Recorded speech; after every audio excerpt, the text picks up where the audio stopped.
Most people think detergent just washes stains away, but there's a whole lot more going on inside of your washer than just soap and a spin cycle. First up, surfactants. These molecules have a water-loving head and an oil-hating tail. They surround greasy stains, break them apart, and let the water carry the mess away. Next up, pH.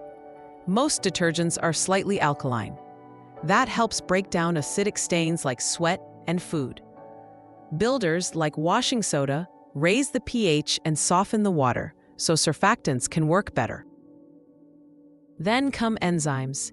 Enzymes are tiny protein specialists that target specific stains. Proteases go after proteins, amylases break down starches, and lipases dissolve oils. It's like having a customized cleaning squad for every load.